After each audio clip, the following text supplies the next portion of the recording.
Hello dear viewers, I am Dr. Shravya, consultant fertility specialist at 49 Hospital, Secunderabad branch. So ఇవాళ మనం ఒక video అంటే 2-part సిరీస్గా video తీద్దాం. ఒకటి ఏంటి అంటే ఐవీఎఫ్ ఫెయిల్యూర్, అంటే మీరు ఐవీఎఫ్ చేయించుకొని బట్ ప్రెగ్నెన్సీ రాలేదనుకోండి, దాన్ని ఐవీఎఫ్ ఫెయిల్యూర్ అంటారు. సో ఐవీఎఫ్ ఫెయిల్ అయిన వాళ్ళకి రీజన్ ఏంటి అనేది చాలామంది మనసులో ఉండే అనుమానం. సో ఐవీఎఫ్ ఫెయిల్యూర్కి గల రీజన్స్ ఏంటి అంటే మెయిన్గా 2 చెప్తాం. ఒకటి, మీకు పెట్టిన ఎంబ్రియోలో లోపం ఉండొచ్చు, లేదా పెట్టిన కండిషన్ అంటే మీ గర్భసంచి అంటే ఎవరి యూట్రస్లోకి అయితే ట్రాన్స్ఫర్ చేసామో గర్భసంచిలో ఇష్యూస్ ఉండొచ్చు. సో మనం ఈ వీడియోలో ఫస్ట్ భాగం అంటే ఫస్ట్ పార్ట్ ఆఫ్ ద వీడియోలో we will talk about embryo problems. అంటే గర్భసంచిలో మనం పెట్టే ఎంబ్రియో ప్రాబ్లం ఉంటే ఎందుకు అతుక్కోదు, అసలు ప్రాబ్లమ్స్ ఎలా డిటెక్ట్ చేయొచ్చు, దానికి ఏమైనా సొల్యూషన్ ఉందా అనే దాని గురించి తెలుసుకుందాం. సో ఈ వీడియో మనం ఐవీఎఫ్ ఫెయిల్యూర్కి ఎంబ్రియో వల్ల కలిగే కారణాలు ఏంటి అనేది తెలుసుకోవడానికి. సో ఎంబ్రియో అంటే మనం పెట్టే బేబీని ఎంబ్రియో అంటాం.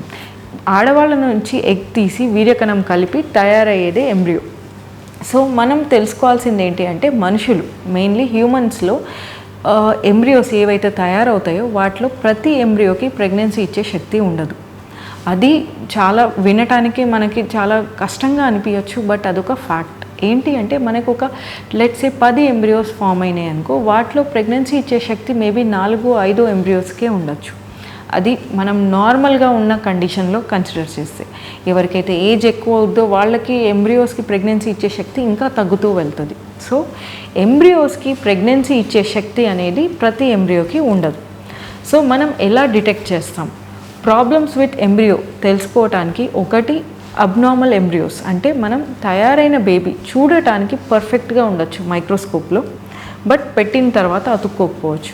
దానికి ఒక మెయిన్ రీజన్ ఏంటంటే అబ్నార్మల్ ఎంబ్రియో అంటే తయారైన బేబీలో జెనెటిక్ అంటే జీన్స్లో ప్రాబ్లం ఉండొచ్చు. సో ఈ జెనెటిక్ క్రోమోజోమ్ ప్రాబ్లం అనేది మనకి సింపుల్ క్రోమోజోమ్ నంబర్లో ప్రాబ్లం ఉండొచ్చు. ఎందుకంటే మనుషులందరికీ 46 క్రోమోజోమ్స్ ఉంటాయి. 23 ఫాదర్ అంటే స్పర్మ్ నుంచి వస్తాయి, 23 ఎగ్ నుంచి వస్తాయి. సో ఈ ఎగ్ స్పర్మ్ కలిపి 46 క్రోమోజోమ్స్ తయారవుతాయి. బట్ మనకి క్రోమోజోమ్ నంబర్ ఎక్కువ ఉన్నా తక్కువ ఉన్నా తయారైన బేబీలో అది ఇంప్లాంట్ కాకపోవచ్చు. That is number 1. రెండవ ప్రాబ్లం ఏంటి అంటే క్రోమోజోమ్ నంబర్తోనే కాదు స్ట్రక్చర్లో, అంటే ఒక చిన్న మైనర్ సెగ్మెంట్ డిలీషన్ అయినా అడిషన్ అయినా మనకి ప్రెగ్నెన్సీ రావడానికి ప్రాబ్లం అవుద్ది. సో క్రోమోజోమ్ స్ట్రక్చర్లో ప్రాబ్లం ఉండొచ్చు. అండ్ ఇవే కాకుండా మైనర్ జీన్స్ అంటే మనకి కొన్ని వేల జీన్స్ ఉంటాయి బాడీలో. ఇన్ని వేల జీన్స్లో మనం ప్రాక్టికల్గా అన్ని టెస్ట్ చేయడానికి కూడా పాసిబుల్ ఉండదు. సో చాలామందికి వచ్చి మనం ఎంబ్రియో బాగుందని చెప్పారు, క్వాలిటీ బాగుందన్నారు, లైనింగ్ బాగుందన్నారు, బట్ ప్రెగ్నెన్సీ రాలేదని అడుగుతారు.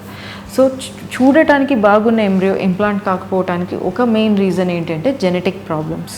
సో అది క్రోమోజోమ్ నంబర్లో ఉండొచ్చు, స్ట్రక్చర్లో ఉండొచ్చు, ఆర్ ఇండివిజువల్ జీన్స్లో ఉండొచ్చు.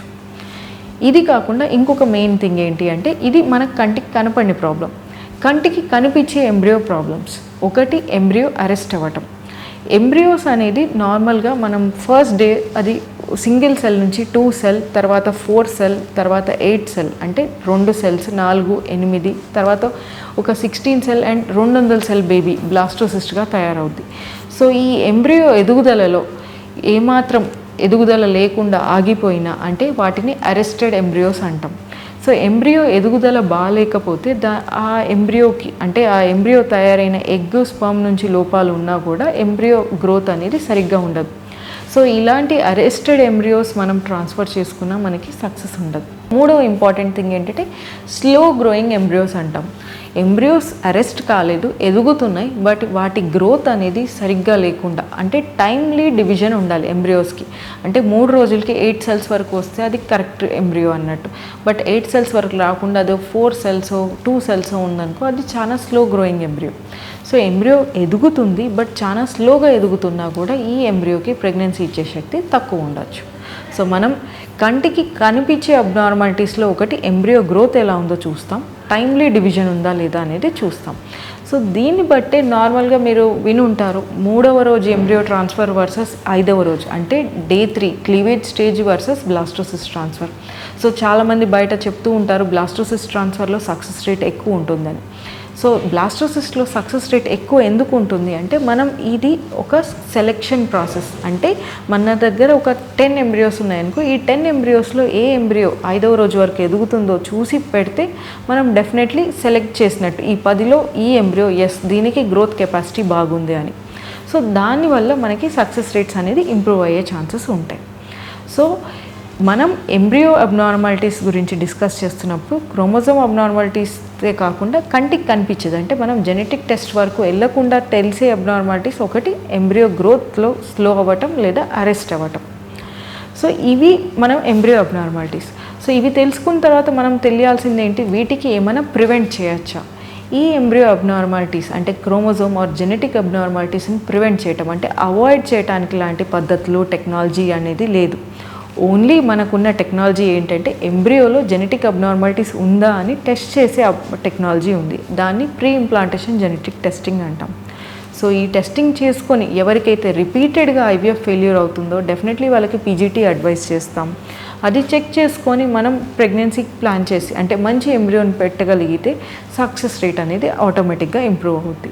సో ఈ ఎంబ్రియో అబ్నార్మాలిటీస్ని మనం కరెక్ట్ చేయడానికి ఎగ్ కరెక్ట్ చేయాలా, స్పర్మ్ కరెక్ట్ చేయాలా అనేది మీ కన్సల్టెంట్ మీతో ఇండివిజువల్గా డిస్కస్ చేసి మీ కేస్ ఫైల్ బట్టి వాళ్ళు గైడ్ చేయగలుగుతారు. సో ఈ వీడియో ద్వారా ఐవీఎఫ్ ఫెయిల్యూర్ అయిన ఒక ఇంపార్టెంట్ రీజన్ ఎంబ్రియో అనే దాని గురించి మీకు తెలిసిందనుకుంటున్నాను. Thank you.